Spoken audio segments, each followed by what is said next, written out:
सूफी फकीर बायजीद बार बार कहता था कि एक बार एक मस्जिद में बैठा हुआ था और एक पक्षी खिड़की से भीतर घुस आया।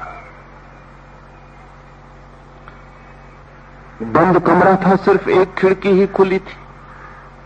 पक्षी ने बड़ी कोशिश की, दीवारों से टकराया, बंद दरवाजों से टकराया, छप्पर से टकराया, और जितना टकराया उतना ही घबरा गया। जितना घबरा गया उतनी बेचैनी से बाहर निकलने की कोशिश की। बायजीद बैठा ध्यान करता था।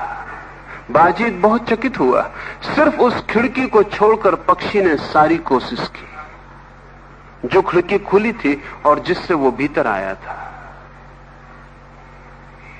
बायजीद बहुत चिंतित हुआ कि इस पक्षी को कोई कैसे समझाए कि जब तू भीतर आ गया है तो बाहर जाने का मार्ग भी निश्चित ही है, क्योंकि जो मार्ग भीतर ले आता है वही बाहर भी ले जाता है।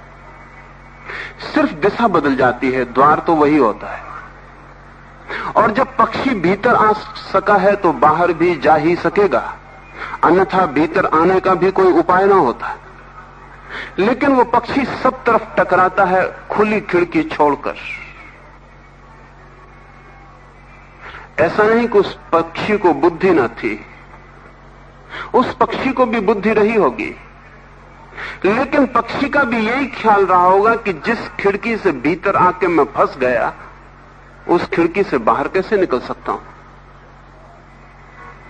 जो भीतर लाके मुझे फंसा दी वो बाहर ले जाने का द्वार कैसे हो सकती। यही तर्क उसका रहा होगा। जिससे हम झंझट में पड़ गए उससे हम झंझट के बाहर कैसे निकलेंगे। इसलिए उस खिड़की को छोड़ के पक्षी ने सारी कोशिश की। बायजीद ने सहायता भी पहुंचानी चाहिए, लेकिन जितनी सहायता करने की कोशिश की, पक्षी उतना बेचैन और परेशान हुआ। उसे लगा कि बायजीद भी उसको उलझाने की, फांसने की, गुलाम बनाने की, बंदी बनाने की कोशिश कर रहा है, और भी घबरा गया। बायजीद ने लिखा है कि उस दिन मुझे समझ में आया कि संसार में आके हम भी ऐसे ही उलझ गए, और जिस द्वार से हमने भीतर प्रवेश किया है उस द्वार को छोड़कर हम सब द्वारों की खोज करते हैं,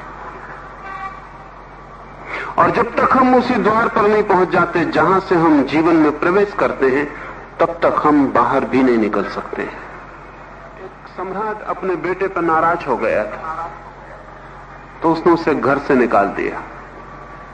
फिर बाप था, 6.5 महीने में पिघल गया। वापस खबर भेजी लड़के को कि लौट आओ, लेकिन लड़का भी जिद्दी था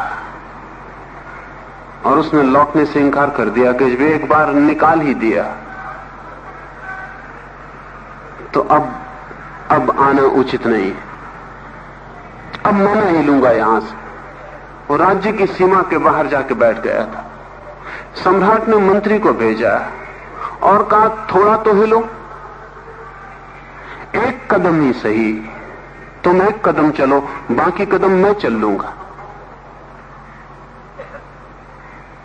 बाप ने खबर भेजी कि तुम एक कदम ही चलो तो भी ठीक, बाकी कदम मैं चल लूंगा। लेकिन तुम्हारा एक कदम चलना जरूरी है। ऐसे तो मैं भी पूरा चल के आ सकता हूं, जब इतने कदम चल सकता हूं तो एक कदम और चल लूंगा, लेकिन वो मेरा आना व्यर्थ होगा, क्योंकि तुम मिलने को तैयार ही नहीं हो।